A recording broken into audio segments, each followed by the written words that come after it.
kindliness. And in addition to this it was also decreed, as a punishment, that those who showed compassion should suffer the same things with those whom they compassionated, and that those who kindly ministered to the suffering should be thrown into bonds and into prison, and should endure the same punishment with the sufferers. Such were the decrees of Licinius. Why should we recount his innovations in regard to marriage, or in regard to the dying, innovations by which he ventured to annul the ancient laws of the Romans which had been well and wisely formed, and to introduce certain barbarous and cruel laws, which were truly unlawful and lawless? He invented, to the detriment of the provinces which were subject to him, innumerable prosecutions, and all sorts of methods of extorting gold and silver, new measurements of land and injurious exactions from men in the country, who were no longer living, but long since dead. Why is it necessary to speak at length of the banishments which, in addition to these things, this enemy of mankind inflicted upon those who had done no wrong, the expatriations of men of noble birth and high reputation, whose young wives he snatched from them and consigned to certain baser fellows of his own, to be shamefully abused by them, and the many married women and virgins upon whom he gratified his passions, although he was in advanced age? Why, I say, is it necessary to speak at length of these things, when the excessive wickedness of his last deeds makes the first appear small and of no account? For, finally, he reached such a pitch of madness that he attacked the bishops, supposing that they, as servants of the God over all, would be hostile to his measures. He did not yet proceed against them openly, on account of his fear of his superior, but as before, secretly and craftily, employing the treachery of the governors for the destruction of the most distinguished of them. And the manner of their murder was strange, and such as had never before been heard of. The deeds which he performed at Amasea and in the other cities of Pontus surpassed every excess of cruelty. Some of the churches of God were again razed to the ground, others were closed, so that none of those accustomed to frequent them could enter them and render the worship due to God.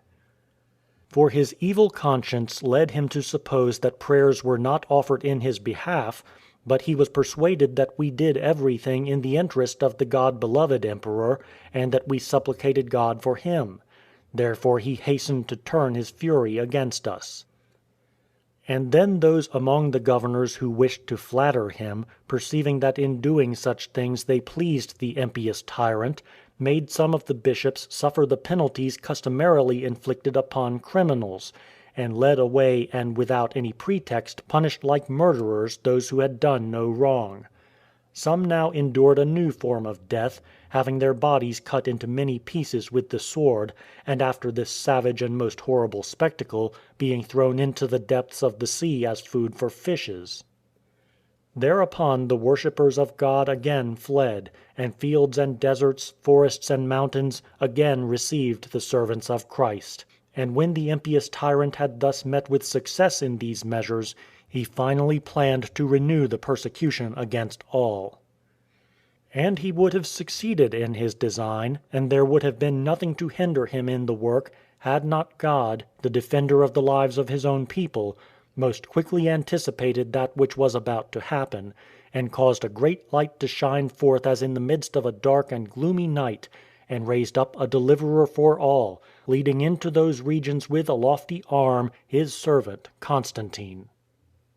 Chapter 9. The victory of Constantine, and the blessings which under him accrued to the subjects of the Roman Empire.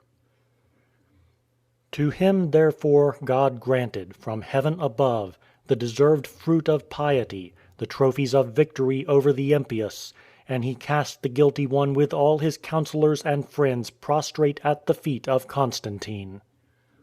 For when Licinius carried his madness to the last extreme, the emperor, the friend of God, thinking that he ought no longer to be tolerated, acting upon the basis of sound judgment, and mingling the firm principles of justice with humanity, gladly determined to come to the protection of those who were oppressed by the tyrant, and undertook, by putting a few destroyers out of the way, to save the greater part of the human race.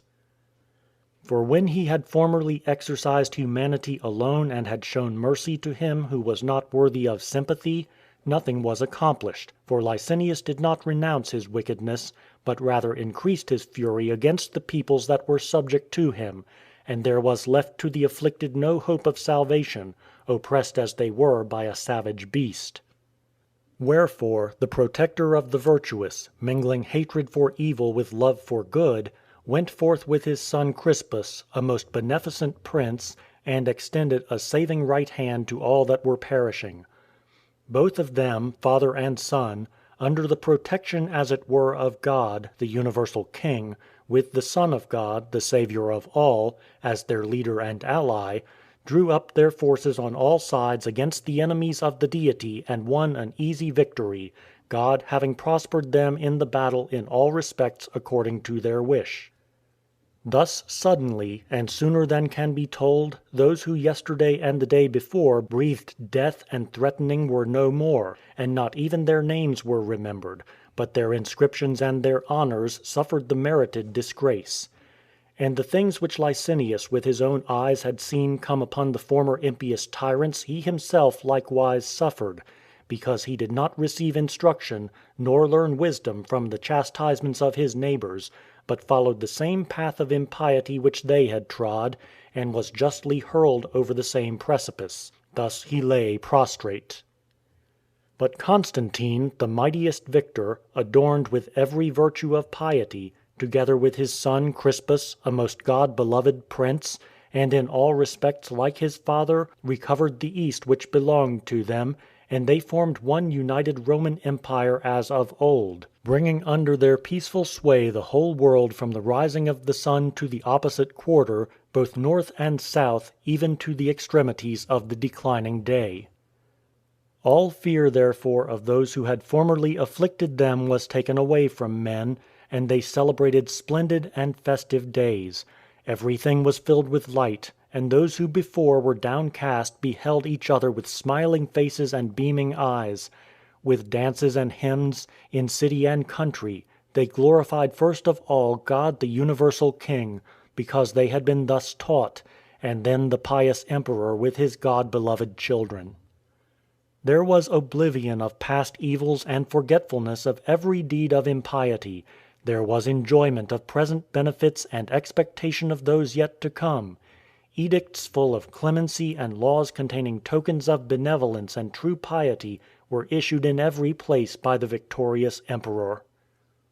Thus, after all tyranny had been purged away, the empire which belonged to them was preserved firm and without a rival for Constantine and his sons alone. And having obliterated the godlessness of their predecessors, recognizing the benefits conferred upon them by God, they exhibited their love of virtue and their love of God, and their piety and gratitude to the Deity by the deeds which they performed in the sight of all men.